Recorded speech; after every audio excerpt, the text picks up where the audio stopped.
Thank you, Mr. Chairman. I appreciate the assurances from people across the aisle that multiple driving while intoxicated or DUIs are crimes of moral turpitude. Hitting someone, causing bodily injury is while intoxicated and driving is moral turpitude. But normally those are crimes according to a state. And in the state of Texas, I know before I became Chief Justice of the Tyler Court of Appeals, they had just ruled that it was not a crime of moral turpitude to even be involved in a criminally negligent homicide where someone was killed. So I appreciate the assurances across the aisle that, oh no, they would not be eligible, they would be eliminated because that involves moral turpitude. Well, apparently it depends on the state, and the states of which I'm familiar with the law, including Texas, that's not necessarily so, and in most cases it would not be so. And having had to sentence a man who was in the United States illegally, he should have been charged with a felony before his 9th DWI, but that's his 9th one. He was in a wreck and caused serious bodily injury. He ends up in my court. And anyway, I was surprised he was back in my court 6 months later because he was deported. Within 6 months, he was deported. I said, how'd you get back? He said, well, they took me to the border, watched me walk across, and when they drove away, I walked back across and was drunk again and had another accident and hurt some people, and so here I am again. He was deported 90 days later, regardless of the sentence, but came right back.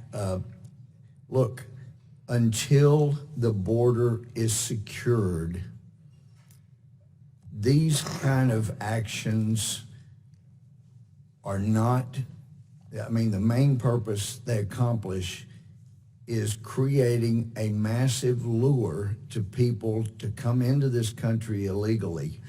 And some people say, oh, well, you're hateful, you're hard-hearted.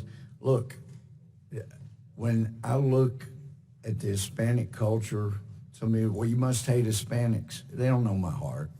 I know you don't like to generalize, but the huge majority of the Hispanics I know, they have a love of devotion to God, a devotion to family, hard work ethic, which I think are the three things that contributed to make us the greatest country ever. I want more of that in my country, a lot more.